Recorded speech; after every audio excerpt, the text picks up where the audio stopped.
ఈరోజు మనం చెప్పుకుంటున్న వాక్య భాగము బుద్ధి లేనివాడు వృద్ధిలోనికి రాడు. ఈ వాక్య భాగము యెషయా గ్రంథము 13వ అధ్యాయము 13వ వచనము. ప్రసూతి వేదనలు కలుగునట్టుగా అతనికి వేదన పుట్టును, పిల్లల పుట్టు సమయమున బయటికి రాని శిశువైనట్టుగా అతడు బుద్ధి లేనివాడై వృద్ధిలోనికి రాడు. మన వాక్యమునకు సంబంధించిన అంశము బుద్ధి లేనివాడు వృద్ధిలోనికి రాడు. దేవుడు మనిషిని మంచి బుద్ధి గలవాడిగా పుట్టించాడు, నిర్మించాడు. వివేకము కలిగి మంచిగా జీవించాలని, కీడు చేయకుండా మేలు చేయాలని, దేవుని ప్రజగా జీవిస్తూ ఫలించే జీవితము ప్రతి మానవుడు కలిగి ఉండాలని దేవుడు మానవుల్ని ఆ రీతిగా పుట్టించాడు. కానీ ఈ నరులు ఏమైపోయారంటే బుద్ధి లేని వారై దేవునికి దూరమైపోతూ వచ్చారు. అందుకే వాక్యము చెబుతూ ఉన్నాడు, బుద్ధి లేనివాడు వృద్ధి లేనికి రాడు అని. అసలు బుద్ధి, ఈ బుద్ధి కటండి 6 కొడుకులు ఉన్నారట. బుద్ధికి 6 కొడుకులు ఉన్నారట. ఒకటేమిటంటే వినుబుద్ధి, రెండవది సుబుద్ధి, మూడవది స్వస్థ బుద్ధి, నాలుగవది స్థిరమైన బుద్ధి, ఐదవది నిబ్బరమైన బుద్ధి, ఆరవది శ్రేష్టమైన బుద్ధి. ఈ బుద్ధికి 6 కొడుకులు ఉన్నారు. మొదటిగా వినుబుద్ధి. వినటం చాలా కష్టమండి. దేవుడు ముందు వినమంటున్నాడు. మనకు 2 చెవులు ఎందుకు ఇచ్చాడండి? చక్కగా వినాలని. ఒక నోరు ఎందుకు ఇచ్చాడు? మితముగా మాట్లాడాలని. వినేవి 2 ఇచ్చాడు, మాట్లాడేవి 1 ఇచ్చాడు. కానీ మానవుడు వినడానికి ఇష్టం చూపించడు, కానీ మాట్లాడడానికి మక్కువ చూపిస్తూ ఉంటాడు. ప్రస్తుత కాలంలో దేవుని మాటలు వినేవాళ్ళము తక్కువైపోయాము. ఈ లోకంలో రకరకాల మాటలు, మనకి ఉపయోగకరము కాని మాటలు ఎన్నిటినో విని వాటి ప్రవాహంలో కొట్టుకొని పోతూ ఉన్నాం. మరి దేవుని మాట వినాలి. ఆజ్ఞలను ఇచ్చాడు, వాక్యమునిచ్చాడు, ఆయన స్వరము వినిపింపచేస్తూ ఉన్నాడు. సమూయేలని ఒక చిన్న కుర్రవాడు ఉన్నాడు. ఆ మందిరంలో పని చేయడానికి వారి తల్లి వదిలిపెట్టి వచ్చేసింది యాజకుడి దగ్గర. ఏలి వదిలిపెట్టి వచ్చేస్తే ఆ చిన్న కుమారుడు దేవాలయంలో పడుకుంటూ ఉన్నప్పుడు దేవుని యొక్క స్వరము సమూయేలుని పిలుస్తుంది. ఆ స్వరము వింటున్నాడు, కానీ ఇది దేవుని స్వరం అని తెలుసుకోక ఏలీ దగ్గరికి వెళ్ళి, చిత్తమండి నేను వింటున్నాను, మీరు ఏవైనా చెబుతున్నారా అని అడుగుతున్నాడు. ఒక మారు కాదు, అలాగ 2 మారులైన తర్వాత ఏలీ అంటాడు, నిన్ను పిలుస్తున్న స్వరము మరలా పిలిచినప్పుడు, చిత్తము ప్రభువా నేను వింటున్నాను, నీ దాసుని సెలవియ్యి అని అడుగు అని చెప్పినప్పుడు ఆ ప్రకారముగానే సమూయేలు మరలా 3వసారి దేవుని స్వరము వింటాడు. విన్నప్పుడు సమూయేలు అంటున్నాడు, మొదటి సమూయేలు గ్రంథం 3వ అధ్యాయం 10వ వచనములో సమూయేలు అంటున్నాడు, ఏమంటున్నాడు? నీ దాసుడు ఆలకించుచున్నాడు, ఆజ్ఞ ఇమ్మని చెప్పాను. నీ దాసుని నేను ఆలకిస్తున్నాను ప్రభువా, నీ మాట వినడానికే నేను ఇక్కడ ఉన్నాను, నీ స్వరము వినడానికే నేను ఉన్నాను, నేను ఆలకిస్తున్నాను, ఆజ్ఞ ఇవ్వా ప్రభువా అని చెప్పి అడుగు అని చెప్పి అన్నప్పుడు ఆ ప్రకారంగా దేవుని స్వరము విన్నాడు. దేవుడు మాట్లాడాడు సమూయేలుతో. యేసు ప్రభు వారి కాలంలోనికి వచ్చేటప్పటికి ప్రభువు ఎన్నో గొప్ప గొప్ప బోధలు చేశాడు. చీకటితో నిండిపోయిన హృదయాన్ని ఆయన ఏం చేస్తున్నాడంటే వెలుగుమయము చేస్తున్నాడు. యేసయ్య మాటలు వినడానికి ఈ ప్రజలు ఏం చేస్తూ ఉన్నారంటే పెందలక్కడే లేచి దేవాలయానికి వచ్చేస్తూ ఉన్నారు. ఆహా, ఎంత చక్కని బోధ ఆయనది! ఆ హృదయములో నిలిచిపోయే బోధ, ప్రేమగల మాటలు, దైవత్వపు మాటలు, అవి జీవజలపు ఓటల్లాగే మా హృదయాల్లోనికి వెళుతున్నాయి అని చెప్పి ఒకరికొకరు తోడుగా వారందరూ కలిసి దేవాలయంలోనికి వెళ్ళి ఆయన చెప్పే బోధను వింటున్నారట. లూకా భక్తుడు ఇదే విషయాన్ని 21వ అధ్యాయము 38వ వచనములో రాస్తూ ఉన్నాడు.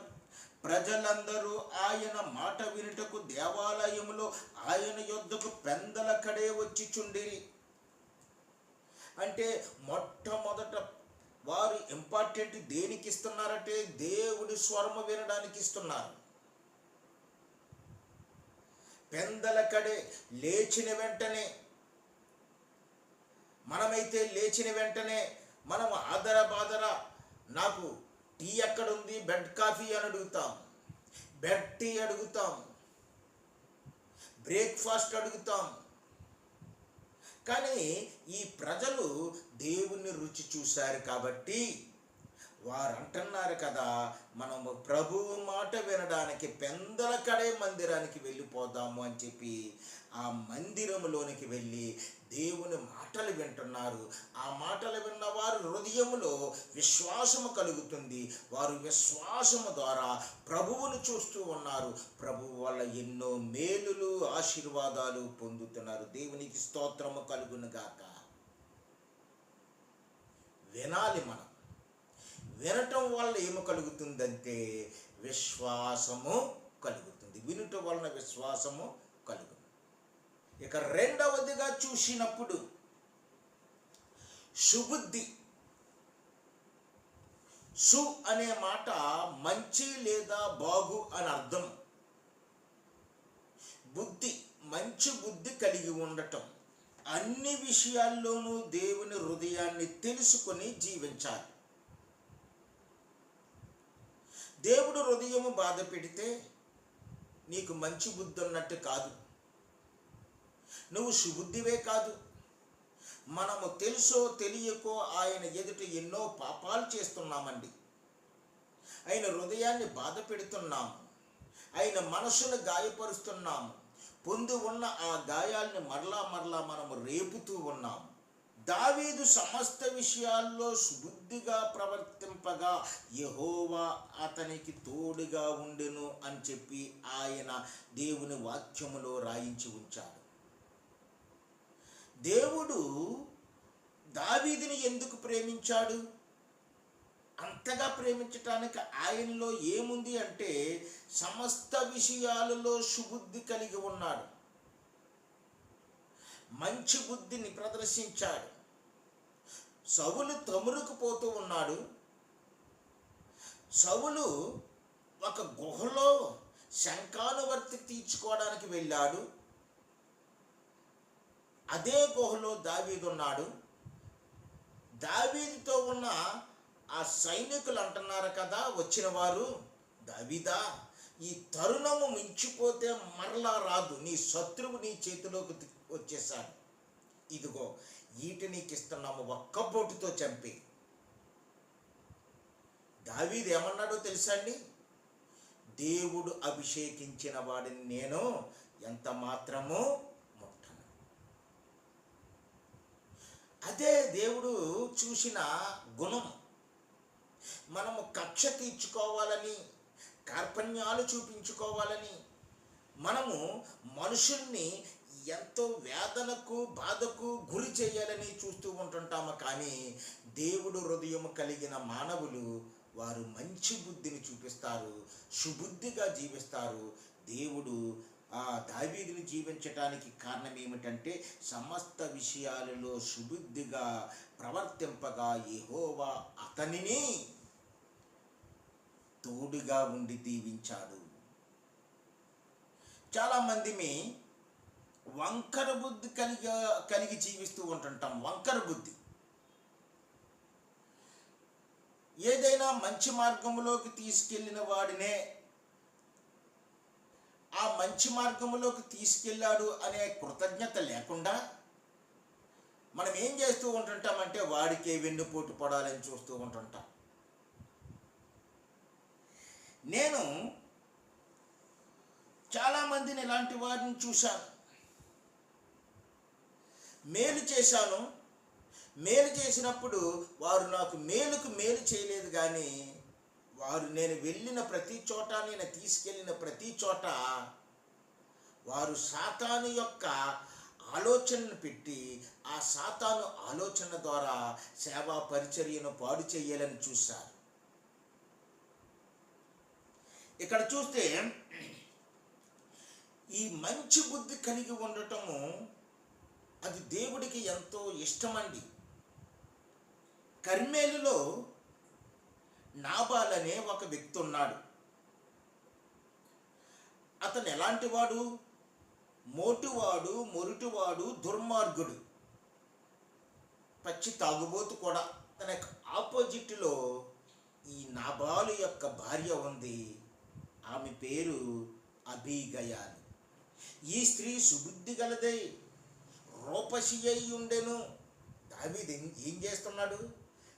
ఎట్లాంటి వాడిని ఉండనివ్వకూడదు. మనము మంచిగా వెళ్ళాము, వాడు మనకి చెడు వార్త చెప్పాడు, ఎట్లాంటి వాడు ఉండనివ్వకూడదని చెప్పి తన మంది బలంతో మగవారినందరిని చంపేయాలని వస్తున్నప్పుడు ఈ సుబుద్ధి గల స్త్రీ అయిన అబీగయాలు ఆయనకు తారసపడి మోకరిల్లి సాష్టాంగ నమస్కారం చెప్పి ఈ ఆహార పదార్థాలన్నీ కూడా మీ కొరకే, మమ్మల్ని, మా భర్తని క్షమించండి అని చెప్పి ఆమె వేడుకుంటుంది.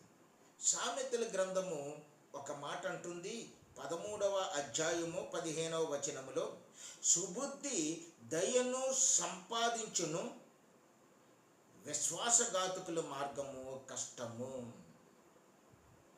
ఈ నాబాలు నిజంగా విశ్వాసఘాతకుడే. దావీదు చేసిన మేలును మర్చిపోయాడు. అయితే అతని భార్య సుబుద్ధి దయను సంపాదించుకుంది. ఎవరి దయను సంపాదించుకుందంటే దావీదు యొక్క దయను సంపాదించుకుంది. మూడవది స్వస్థ బుద్ధి. ఆపదలతో, కష్టాలతో ఉన్న వారిని మనం ఏం చేయాలంటే వాటి నుండి ఉపశమనము కలిగించాలి. ఉపశమనము కలిగించే పనులు చేయాలి. వారిని ఓదార్చే మాటలు మాట్లాడాలి. వారిని కొంచెం ఎంకరేజ్ చేసి వారిని ఉన్న స్థితిలో నుండి, ఆ పాడైన స్థితిలో నుండి కొంచెం బయటికి తీసుకొచ్చి వారిని ఫ్రీ చేసే ఆ విధానాలు మనలో ఉండాలి. ఇవి మన మాటలో ఉండాలి, మన మనసులో ఉండాలి, మన ఆలోచనలో ఉండాలి. ఇలా ఉన్నప్పుడు స్వస్థ బుద్ధితో మనము పనిచేస్తున్నట్టు, స్వస్థ బుద్ధి కలిగి జీవిస్తున్నట్టు మనకి అర్థమవుతుంది. కొందరి మాటలు ఇలా ఉండవండి, అహంకారంతో కూడినవై ఎదుటివారిని నిత్యము నిరంతరము బాధపరిచేవిగానే ఉంటుంటాయి. ఇలాంటి మాటలు ఎదుటివారికి ఏమాత్రము స్వస్థతను ఇవ్వవు, మంచి చేయవు, మేలు చేయవు. రోమీలికి రాసిన పత్రిక 12వ అధ్యాయము 3వ వచనము, యామా సంఘానికి చెబుతున్న మాట ఏమిటంటే, స్వస్థ బుద్ధి మీలో ఎందుకుంటం లేదు, అసూయ మీలో ఎందుకు పొడజూపుతుంది అంటే, తన్ను తాను ఎంచుకొనదగిన దానికంటే ఎక్కువగా ఎంచుకుంటాం వల్ల. నేను కొంతమందిని సువార్థికులుగా చేశాను. ఒక సంఘానికి వెళ్ళి నేను వాక్యం చెబుతూ ఉండేవాడిని. ఆ సంఘానికి కొన్ని బ్రాంచులు ఉండేవి. ఆ బ్రాంచుల్లో కూడా నేను వాక్యం చెబుతూ ఉండేవాడిని. వాక్యమును ప్రేమించే వారందరూ కూడా వారు చక్కని వాక్యం బోధింపబడుతుంది అని చెప్పి ఆనందిస్తూ ఉండేవారు. నేను ఒక వ్యక్తిని వాళ్ళ ఇంట్లో వాళ్ళు ఈసడించుకుంటుంటే, వీడు మారతాడా, ఇంత వంకరగా మాట్లాడుతున్నాడు, వంకర జీవితము అని చెప్పి ఇంట్లో ఉన్న ప్రతి వాళ్ళు కూడా అతన్ని చూసి రకరకాలుగా మాట్లాడుకుంటుంటే అతనిలో మార్పు తీసుకురావాలని అతన్ని వాక్యము చెప్పటానికి పురుగొలుపాను. చిన్ని చిన్ని సందర్భాలలో వాక్యం చెప్పించటం. 3 నిమిషాలు చెప్పేవాడు, తర్వాత చెప్పితే 4-5 నిమిషాలు చెప్పేవాడు, తర్వాత 7 నిమిషాలు. ఇలాగా ఈ విధంగా చెప్పాలి అని చెప్పి వచ్చిన నా అవకాశాలని నేను అతనికి ఇస్తూ ఎంకరేజ్ చేస్తూ ఉండేవాడిని. అతను నేను తీసుకెళ్ళిన ప్రతి చోట ఇతను నా మనిషి, నన్ను ఎంత ప్రేమగా చూస్తారో ఇతన్ని కూడా మీరు అంత ప్రేమగా చూడాలి అని చెప్పి వారందరికీ పరిచయం చేస్తూ ఉండేవాడిని. పరిచయం చేస్తూ ఉన్నప్పుడు వాక్యం చెప్పే పరిచర్యలోనికి దేవుడిచ్చిన నాకు ఇచ్చిన ఆ జ్ఞానమును బట్టి నేను ప్రవేశపెట్టాను. ఇప్పుడు వాక్యం చెప్పడానికి ఆ సంఘాలకి పంపిస్తూ ఉన్నప్పుడు ఆ సంఘాల్లో వారు కోరుకున్న వాక్యాన్ని చెప్పాలి.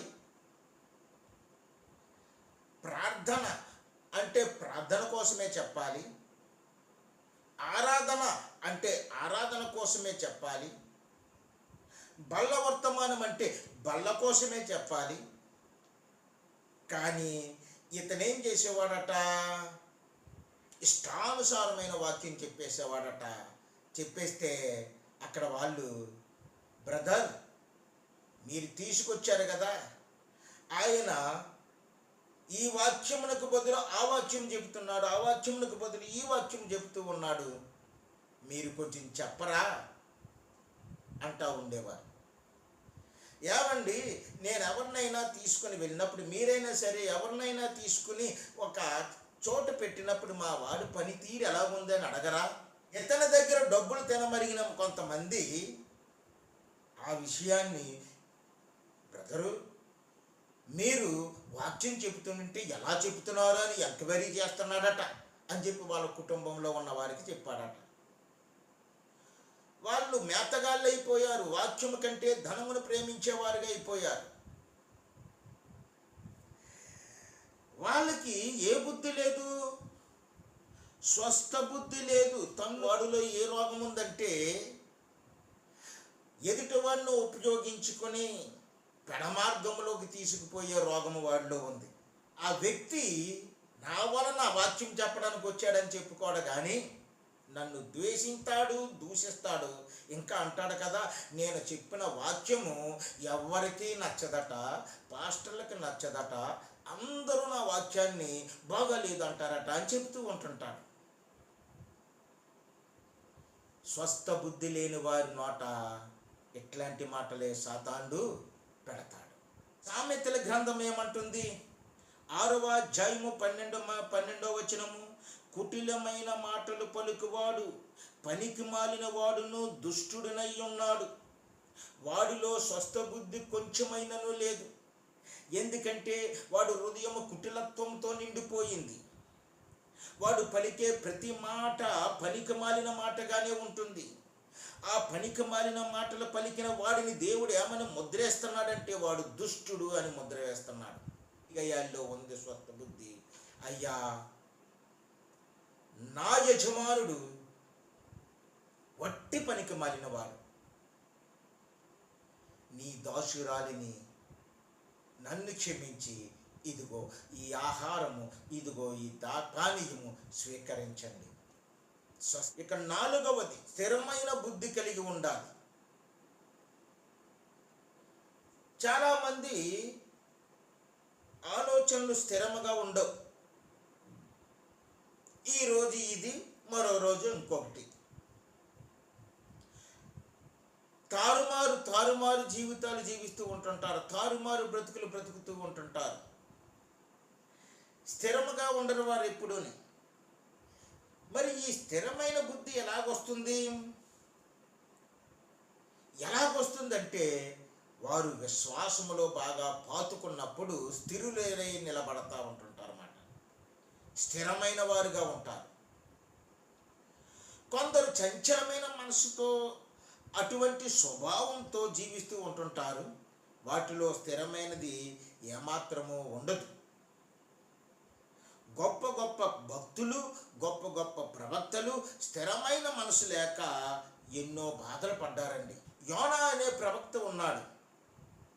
నినేవే పట్టణపు గోస దేవుడి యొద్దకు వెళ్ళినప్పుడు దేవుడు యోనాను పిలిచి, నినేవే పట్టణం మీదకి ఉగ్రత పంపిస్తున్నానని చెప్పి వారికి వెళ్ళి ప్రకటించు, మారు మనసు పొందమని చెప్పి వారిని ప్రకటించు అని చెప్పి ఆ యోనాను పంపిస్తూ ఉన్నప్పుడు, అలాగే ప్రభువా నువ్వు చెప్పినట్టే నేను వెళ్తాను, వారికి ప్రకటిస్తాను అని మరుసటి రోజుకి ఆ స్థిరమైన బుద్ధి అస్థిరమైన బుద్ధిగా మార్చేసుకుంటాడు.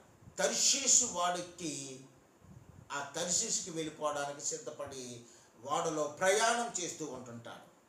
తుఫాను పుట్టింది. అక్కడ కొంత కథ జరిగిన తర్వాత వారందరూ యోనాను ఎత్తి సముద్రంలో పారేస్తారు. ఒక పెద్ద మత్స్యమును పిలిచి దేవుడు అంటాడు, వీడిని మింగెయ్యి నువ్వు అంటాడు. ఇప్పుడు యోనాను నినివే ఒడ్డున కక్కేయమంటాడు. ఈ యోనాకు ఉన్న బుద్ధి ఏమిటి? స్థిరమైన బుద్ధి అనుకుందామా? సంచలమైన బుద్ధి అనుకుందామా? మనలో చాలామంది దేవుని విషయంలో స్థిరమైన బుద్ధి కలవారిగా ఉండకుండా చంచలమైన బుద్ధి కలవారే, అస్థిరమైన బుద్ధి కలవారే ఈరోజు దేవుని వైపు, రేపేమో మరో దాని వైపు ఉండే జీవితము మనం జీవిస్తూ ఉన్నాం ప్రియులారా. ఇది చాలా ప్రమాదకరం.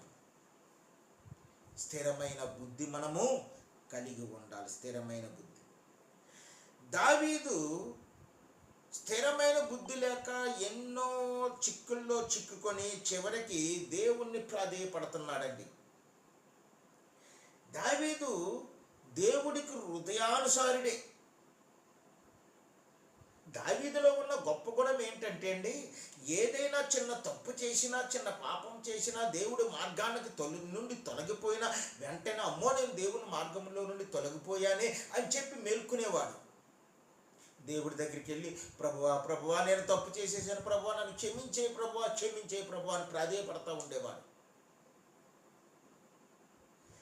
ఈ దావీదు ఏం చేశాడంటే, తన స్థిరమైన బుద్ధి లేక చేసిన తప్పు, ఆ తప్పు తనకి ఎంతో బొప్పు కట్టి చివరికి ఏం చేస్తున్నాడంటే దేవుణ్ణి ప్రాధేయపడుతూ ఉన్నాడు. 51వ కీర్తన 10వ వచనములు అంటున్నాడు కదా, నా యందు శుద్ధ హృదయము కలుగజేయుము, నా అంతరంగములో స్థిరమైన మనస్సును నూతనముగా పుట్టించుము. దేవా నా యందు నాకు శుద్ధ హృదయము కలగజేయి. నేను మలినమైన అపవిత్రమైన హృదయముతో నేను ఈ పనులు చేశాను. నా హృదయాన్ని పవిత్రపరచు. నువ్వు తప్పెవరున్నారు నన్ను పవిత్రపరిచేవారు?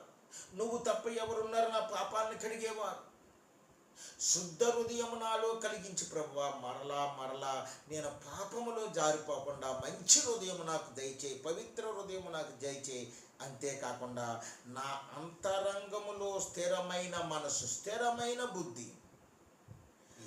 మనం ఈరోజు దావీదు వలె అడగాలి, ప్రభువా నాకు స్థిరమైన బుద్ధి పుట్టించు.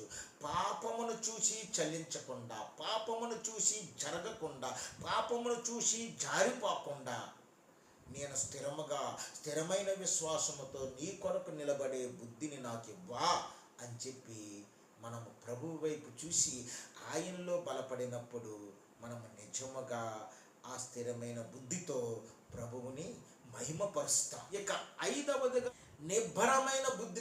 ఈ నిబ్బరానికి వ్యతిరేకత ఏంటంటే వంగి ఉండటం లేదా వంపులు కలిగి ఉండటం. మరి కొన్ని బుద్ధి విషయాల్లో మనం చూస్తూ ఉంటుంటే నిబ్బరమైన బుద్ధి అందరిలోనూ ఉండదు. నిబ్బరమైన బుద్ధి దేనితో సాధ్యమవుతుందంటే నీతితోనూ నిజాయితీతోనూ. మరి ఈ నిబ్బరమైన బుద్ధి మనల్ని కాపాడుతుంది. అబ్రహాము దేవుని నమ్మను, అది అతనికి నీతిగా ఎంచబడిను అంటుంది. అంటే అతని నీతిని దేంట్లో ఎత్తుక్కుంటున్నాడంటే దేవునిలో ఎత్తుక్కుంటున్నాడు. మనము నీతిని నిజాయితీని ఈ లోక చట్టాల్లో ఎత్తుక్కుంటే కొంతవరకే అవి పనిచేస్తాయి. ప్రభువు యొక్క చట్టం అనగా ప్రభువు హృదయములోనూ వెతుక్కుంటే నా ప్రభువు పరిశుద్ధుడు, నేను పరిశుద్ధముగా జీవించాలి. నా ప్రభువు నీతిమంతుడు, నేను నీతి కలిగి జీవించాలి. నా ప్రభువు మార్గము నిజాయితీ గల మార్గము, నేను నిజాయితీ గల మార్గములో ఉండి ఆ నిజాయితీతోనే నేను బ్రతకాలి అని నువ్వు అనుకుంటావు.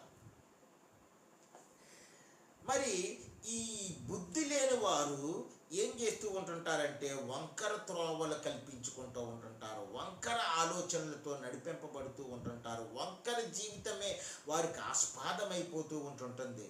మరి ఇలాంటప్పుడు మరి ఏదో ఒక రోజున ఇట్లాంటి వారు సిగ్గుపరచబడతారు, దేవుని ఎదుట సిగ్గుపరచబడతారు.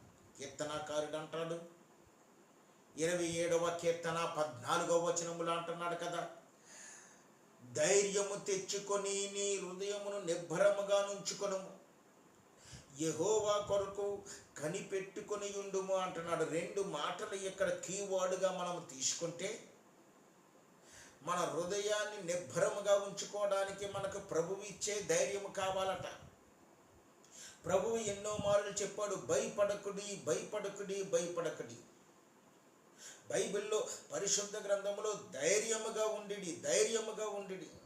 శ్రమ వచ్చినా నువ్వు ధైర్యాన్ని విడిచిపెట్టొద్దు, కష్టము వచ్చినా ధైర్యాన్ని విడిచిపెట్టొద్దు, ఈ లోకపు నిందలు నీ మీద పడినా నువ్వు ధైర్యాన్ని విడిచిపెట్టొద్దు. ధైర్యముగా ఉండాలి. ధైర్యముగా ఉన్నవాడు నిబ్బరముగా ఉండగలుగుతాడు. వాడు వంకర త్రోవకి వెళ్ళిపోడు. ఆఖరువదిగా చూసినప్పుడు శ్రేష్టమైన బుద్ధి. దేవుడు పరిశుద్ధుడు, దేవుడు పరిపూర్ణుడు. కాబట్టి ఆ పరిపూర్ణమైన దేవుడిలో శ్రేష్టమైన బుద్ధి ఉండి మానవులకి అది మార్గం చూపిస్తూ ఉంటుంది. బబిలోనియా సంస్థానానికి దాసులుగా కొనుపోబడిన దాసుల్లో ఒకడైన దానియేలు, ఆ ప్రార్థనాపరుడికి దేవుడు అమితమైన బుద్ధి కుశలతను, వివేకాన్ని, వివేచనని, జ్ఞానమును ఇచ్చేశాడు. దానియేలు గ్రంథము 6వ అధ్యాయము 3వ వచనములో అంటున్నాడు కదా, ఈ దానియేలు అతి శ్రేష్టమైన బుద్ధి గలవాడై ప్రఖ్యాతి నొందినవాడై రాజ్యమంతటి మీద అతను అధికారిగా చేసేసాడు. అక్కడ ఉన్న రాజు లేడు ఇంకక్కడ. కనపడుతున్నవాడు ఎవడంటే శ్రేష్టమైన బుద్ధి గల దానియేలే కనపడుతున్నాడు అక్కడ. అంత జ్ఞానంతో నింపేశాడు దేవుడు దానియేలు.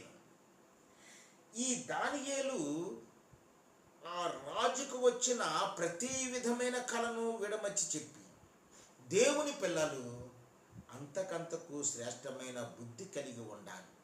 బుద్ధి కలిగి ఉండాలంటే ఎవరిని ఆశ్రయించాలి? ఎవరిని మనము ప్రభువా నాకు బుద్ధిని, జ్ఞానం దయచెయ్యి, శ్రేష్టమైన బుద్ధిని అని ఎవరిని అడగాలంటే ఆ బుద్ధి ఎవరిలో అయితే ఉంటుందో వారినే అడగాలి.